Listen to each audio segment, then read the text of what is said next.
আমাদের এই কর্ণাটকায় না, সারা বাংলাদেশে যে কোনো জায়গায় এই প্রকল্পগুলো যখন চালু হবে বা কন্টিনিউ থাকবে, তখন আপনারা জরুরি ঘরটাতে আগে যাবেন।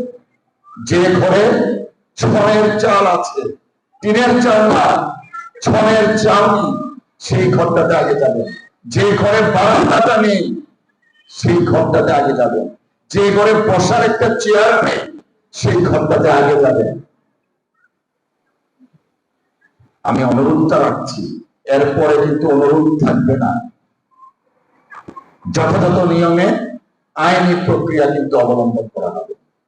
আর আপনারা যারা এখানে আছেন, আমি আপনাদের প্রতি অনুরোধ জানাবো, যারা আজকে এই কার্ডটি পেয়েছেন, আপনারা অত্যন্ত ভাগ্যবতী। আপনারা দয়া করে এই কার্ডটি যাদের প্রয়োজন, যে টাকাটা যাদের প্রয়োজন, সেই টাকাটা আপনারা খরচ করেন, আপত্তি নেই। কিন্তু এমন অনেকেই পেয়েছেন যাদের হয়তো এই ২৫০০ টাকা, ২৫০০ তো দেওয়া হচ্ছে, এই ২৫০০ টাকা হয়তো বা তার তেমন প্রয়োজন নাই।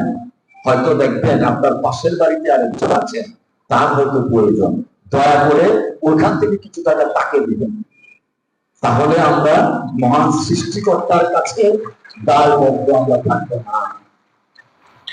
অনেকে পেয়েছেন এই ২৫০০ টাকা, হয়তো তার জন্য অনেক গুরুত্ব বহন করে না। সেই টাকার কিছু অংশ হলেও যার প্রাপ্য ছিল তাকে দিবেন। আমি হয়তো কিছু কঠিন কথা বলেছি, বলে ফেললাম। আবার এখানে মিডিয়ার কর্মীরাও আছেন, আমার এই কথা তো লাইভ প্রকাশিত হচ্ছে। আমার জায়গাটা সত্য কথাটা বলার জন্য। একদিকে আপনাদের যেমন সংসদ সদস্য, ঠিক তেমনি ভাবে আমি মহান জাতীয় সংসদে আপনাদের মাধ্যমে একটা দায়িত্বপ্রাপ্ত ব্যক্তিত্ব। তো আমি আশা করছি পরবর্তীতে সচেতন থাকবেন। আর অফকোর্স আমাদের এই এলাকা কর্মাকাণ্ডা দুর্গাপুর, এখানে আমাদের হিন্দু, মুসলমান, খ্রিস্টান, গারো, হাতন, আপনারা যখন যে তালিকা করবেন, দয়া করে কোন ধরনের কে হিন্দু, কে মুসলমান, কে খ্রিস্টান, কে গারো, কে হাজং, সেই ভেদাভেদটা আপনারা দয়া করে করবেন না।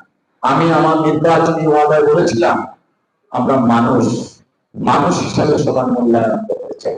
আপনারা প্রত্যেকেই দল মতের ঊর্ধ্বে উঠে মানুষ হিসাবে সবাইকে বিবেচনা করবেন এবং যে সত্যিকারের প্রাপ্য তাকেই টাকা দয়া করে দিবেন।